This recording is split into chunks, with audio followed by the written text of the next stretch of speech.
Dan untuk kaya itu ada salah satu yang ditumbalkan, dan yang ditumbalkan adalah yang anak yang terakhir, dan dia yang ditumbal untuk kekayaan bapaknya.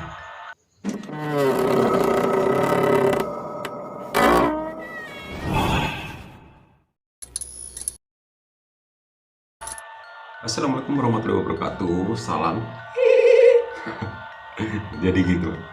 Kali ini aku mau bawakan cerita tentang tumbal ya teman-teman. Tumbal itu kan banyak. Nah, salah satunya yang tren di tempat aku itu ada namanya blues jimbung. Jadi tumbal pesugihan ini dia harus melakukan ritual, tapi akibatnya selain dia mempunyai badan yang nantinya belang-belang macam panu, macam ya punya kulitnya putih lah.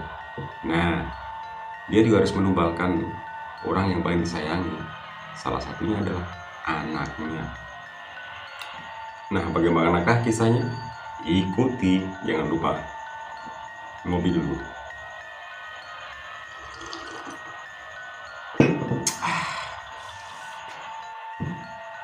Kalau ngomongin tentang kaya, siapa saja pasti mau kaya.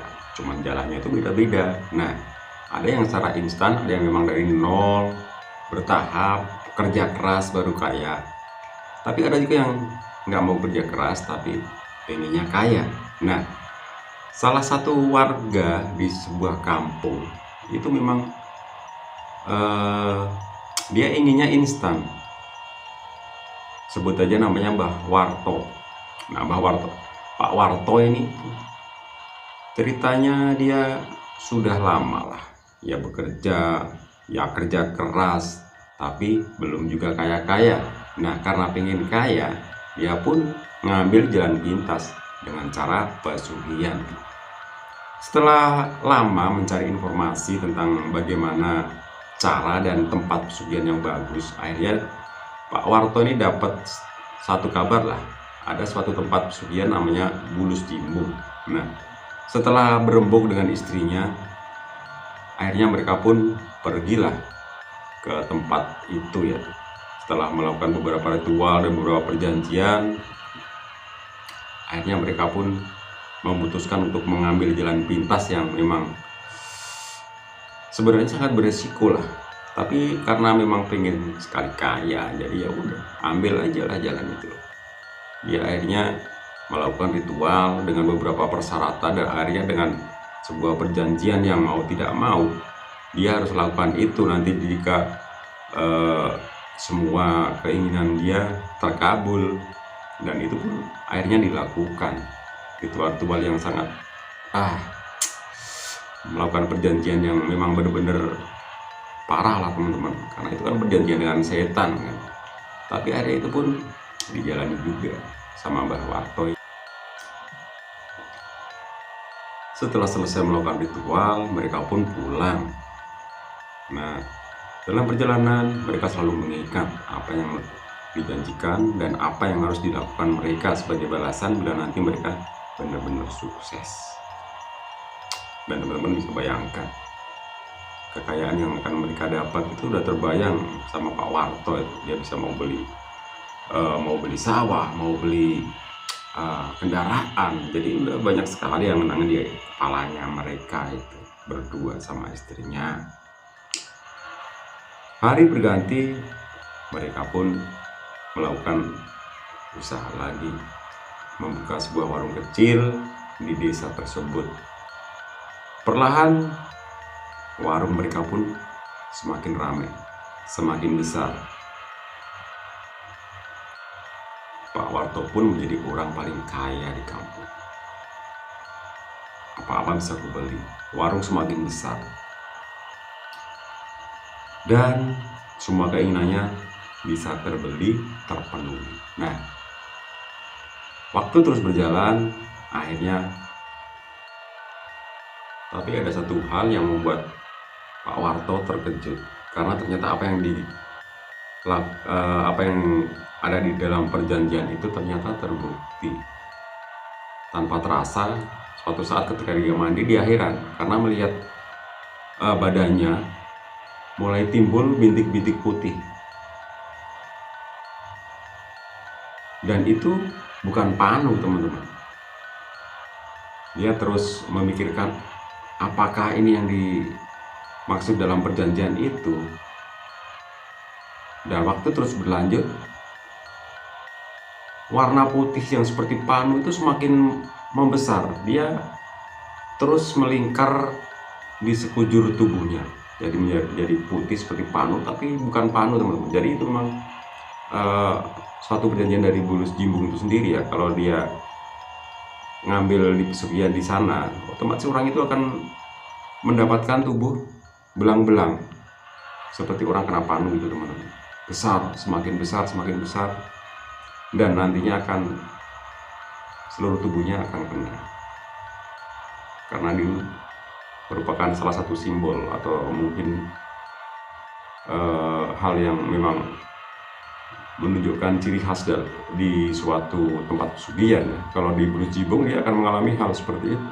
Badannya akan menjadi putih perlahan seperti panu belang-belang, mengerikan sekali. Dan itu baru disadari sekarang oleh Pak Warto. Nah, pada suatu malam Pak Warto melakukan ritual di sebuah kamar yang memang disiapkan di dalam rumahnya. Dia mempunyai satu kamar yang sama sekali tidak boleh dibuka oleh anak-anaknya. Dia hanya masuk ke kamar itu bila mau melakukan ritual itu hanya dilakukan dia sama istrinya. Pak Warto mempunyai 3 orang anak, dan yang terakhir adalah seorang cewek, dan yang terakhir adalah yang paling disukai, dan itu adalah yang akan dijadikan tumbal, sehingga membuat Pak Warto menjadi sangat sedih bila mengingat semuanya itu, karena ternyata kekayaannya akan menjadi sia-sia karena dia sendiri juga akan mati juga karena sudah terlibat perjanjian dengan Ratu Bulus Jimbung itu, dan semuanya sudah terlambat. Ketika perjanjian itu sudah sampai waktunya, penguasa dari pesugihan Bulus Jimbung itu menagih janji. Dia meminta anaknya yang terakhir, yang cewek, yang paling disayangi oleh Pak Warto itu sebagai tumbal. Itu membuat Pak Warto benar-benar stres. Beberapa kali dia mungkin melakukan nego atau apa dengan penguasa itu, tapi tetap tidak bisa. Dan beberapa bulan kemudian memang anak ceweknya itu meninggal secara tidak wajar.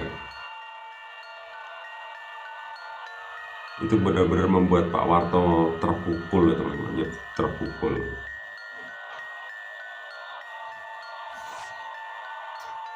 Tapi semua sudah terlambat.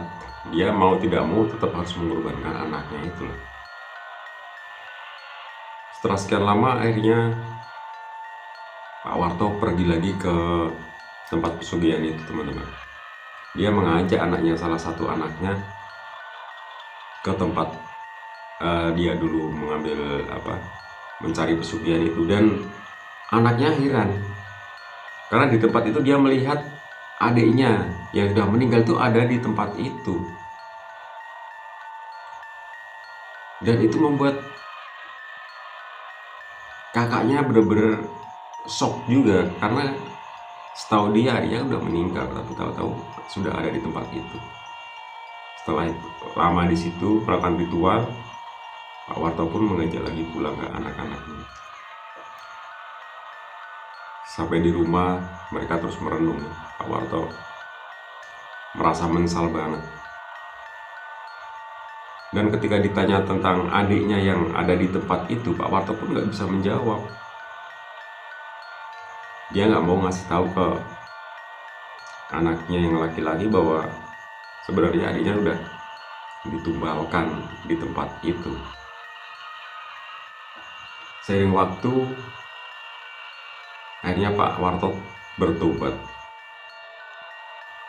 Dia mewakafkan sebagian hartanya untuk pembangunan masjid, dan dia pun memasrahkan diri kepada Allah Subhanahu wa Ta'ala. Dia rajin ke masjid itu hingga akhirnya dia meninggal dan semua hartanya pun habis, tak bersisa. Nah itulah teman-teman, kisah tumbal bulus jimbong ya. Jadi memang agak serem juga lah, karena mau nggak mau ya orang-orang yang kita sayangi yang dikorbankan. Jadi gak usah cari-cari kekayaan yang akan berakhir sebuah penyesalan ya. Walau pada terlambat, tapi Pak Soeharto masih beruntung juga, dia masih mau bertobat, kemudian membangun masjid, mewakafkan tanahnya. Walaupun kemudian dia habis itu, dia miskin, benar-benar miskin, habis semua, warungnya habis, rumahnya habis, tinggal masjid itulah tempat dia melakukan ibadah di hari tuanya sampai dia meninggal. Ya udah, terima kasih teman-teman, jangan lupa like, subscribe dan juga komen ya. Terima kasih.